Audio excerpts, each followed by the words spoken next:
All right, make sure you have your chapter Inequalities toolkit with you, and we are going to do the top one on the last page in the packet.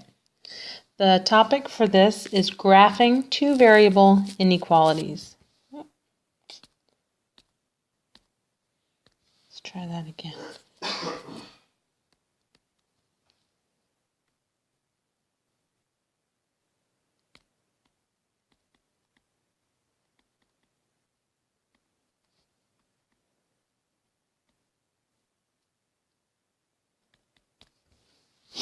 You don't need the section number or the page number. So we covered this in class the day before, so I just want to get a couple bullet points into the notes that you can use on test or quizzes. We have steps for graphing our linear inequalities in two variables. And again, when they say that, in two variables, they mean we've got x and y happening. So it's not just a number line graph, but we'll need the Cartesian plane with the x and y axis. We'll graph the boundary line first, and remember it's a dashed boundary if you have the greater than symbol or if you have the less than symbol. It will be a solid line boundary if you have the equal to part of the inequality, meaning that all the ordered pairs on that line would also be considered solutions. And then we have to decide on shading all of the solutions, not just the ones on the boundary line. You can either choose a test point, which I think requires more work, or use the shortcuts if your equation is in y equals mx plus b form. Remember, we shade up if it says y is greater than, or if it says y is greater than or equal to. The only difference with those two is one has a dashed boundary and that one would have a solid boundary. We're going to shade down if it says y is less than, or if it says y is less than or equal to. Again, the only difference being a dashed boundary or solid boundary. And remember, every ordered pair that is shaded or on a solid line is a solution to your two-variable inequality.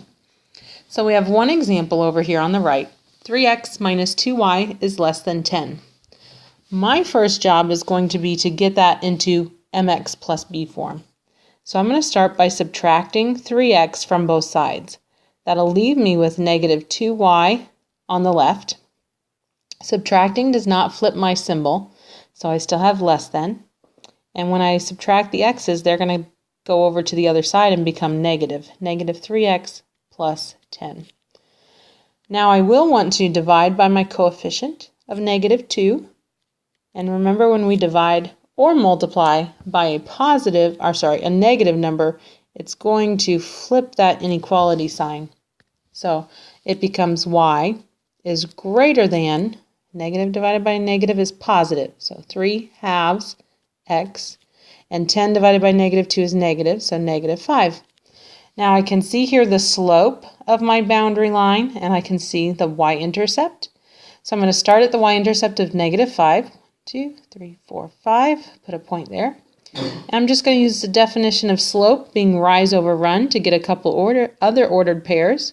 1 up 3, right 2. Do that a few times. Up 3, right 2. Now I have to think, should I make a solid line boundary here or a dashed line? So I come and I look at my symbol. It is strictly greater than. It does not have the equal to part. So that means this boundary, all of these ordered pairs, they're technically not solutions. They're just boundaries. So I'll use a dashed line to symbolize that. Still put arrows on your dashed lines. And now I have to decide on shading. It does say, I like to use the shortcut. So it does say y is greater than.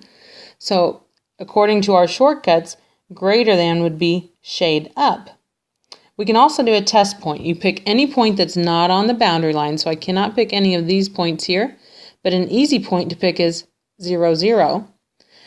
And if I put 0, 0 into the original equation, right there, I'm going to get 0 minus 0 to 0 is less than 10. That's true. That means 0, 0 should be a solution. So this point here should end up getting shaded. And if I do my shortcuts where I shade above the line for greater than, above would be here, here, above, above, above. So that is the area that does get shaded. I don't know if this is going to work. I'll take that back.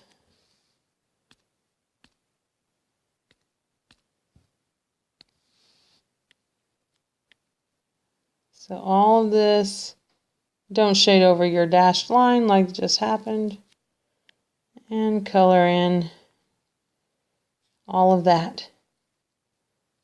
All those ordered pairs are solutions. And that's it for your toolkit for today.